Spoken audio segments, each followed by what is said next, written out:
Alright, let's get into it. As by the title, you know what it is, and you probably saw the intro too. Super Robot Monkey Team HyperFoce Go.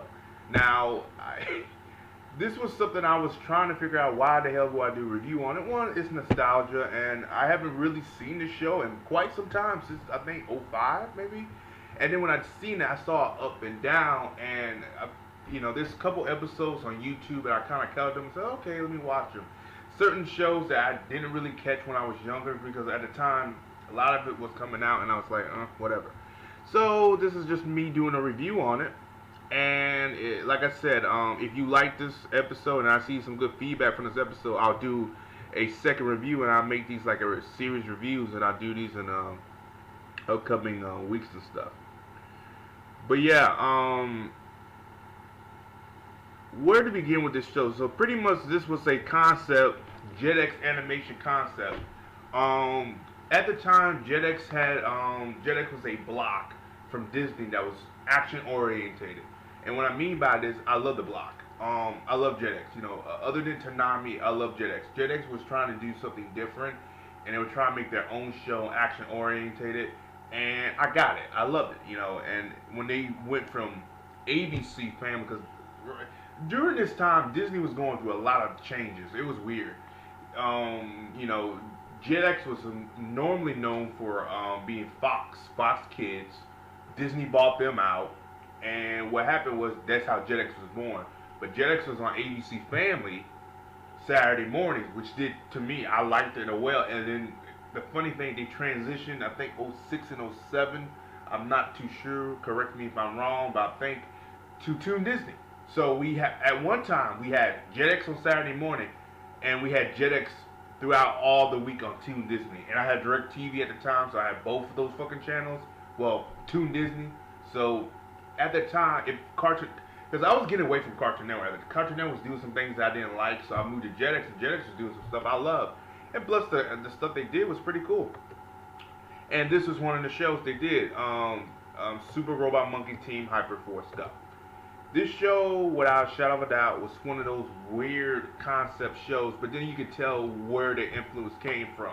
You could say this was very influenced to anime. This was influenced to Star Trek. Super Sentai was one. Power Rangers, Voltron, Star Wars, pop culture. It had it all. And then you could tell it was from Star Wars, because the Skeleton King has the influence of Darth Vader and Skeletor from He-Man. And it was voiced by the great Mark Hamill, and his performance in here, like I've seen maybe this first episode alone, I remember his performance was just tremendous. Like every time he spoke, he stole the show when he killed it. It's just mind blowing the way he was doing it. Oh my God, I love his skeleton the Skeleton King's performance. Matter of fact, let me stop talking. I'm just gonna run a clip of his performance. Check it out. There are forces in the universe beyond your imagination, hero. We are but pawns in a universal game of good versus evil. Amazing. Like, the clip itself is just pure amazing. So, I mean, like, it speaks for itself. But I'm going to do my first episode review on it, and here we go. Sorry, guys, for a little late. I'm going to wrap it up very shortly.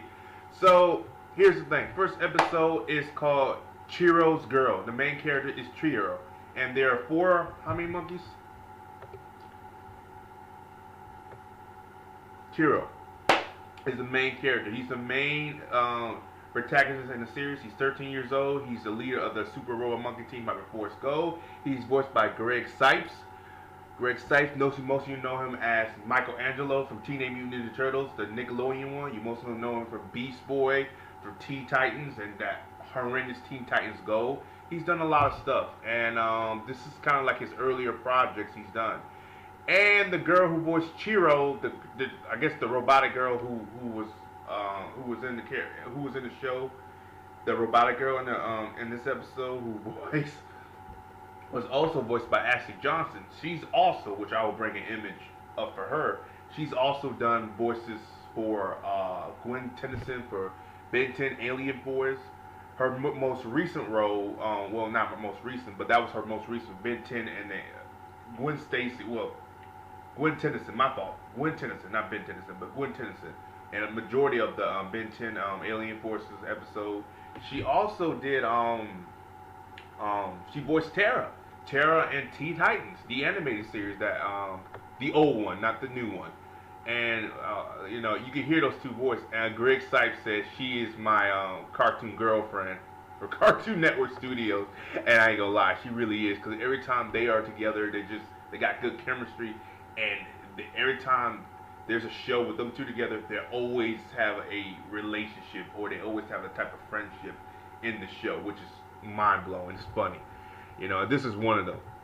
The episode was really good. Pretty much this episode was to get you introduced to the character, but it wasn't like an origin episode, so I kind of had to say. So Chiro meets this girl, and her name is Jim May. My fault, Jim May, and she's later revealed to be a robot.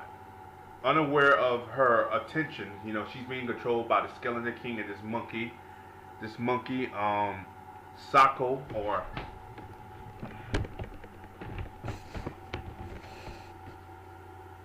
this monkey named Sako, and eventually she breaks the willpower. She eventually gets the willpower to break Sako and the Skeleton King.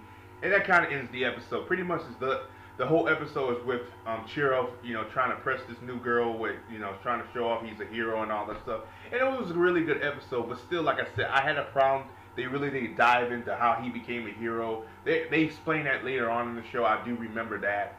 They explain Skeleton King. They explain a lot of stuff, which I will do a review on later on, because I do remember it was kind of weird why they kind of did it kind of late. Well, other than that, guys, what do you think about this episode? Did you love it? Well, excuse me, guys. I can't say that. Gravity Falls, I can say that, but I can't say for this one. What did you think about this show? Did you see the first episode? Have you seen it? Have you done it? And let me know down below if you want more reviews of Super Royal Monkey Team HyperFoce Go. I'm probably going to do this on a consistent basis. I had other plans to do something else, and I was like, you know what? Let's do something like this, you know. Maybe throughout the months, I'll start doing old school stuff, like I do reviews and stuff, and that's probably what I do. So, yeah, guys, as always, like, subscribe. Let me know down below what you think about this episode. And as always, stay tuned for, you know, yeah, just let me know down below what you guys think about this episode. If you like it, and I get a good kind of feedback from it, and I'll do more episodes of these. Trust me, they will. As always, like, subscribe, and see y'all later, and peace. Upgrading to the next level. JetX! There's big changes coming your way. More of your favorite shows jam-packed into JetX. Upgrading to the next level.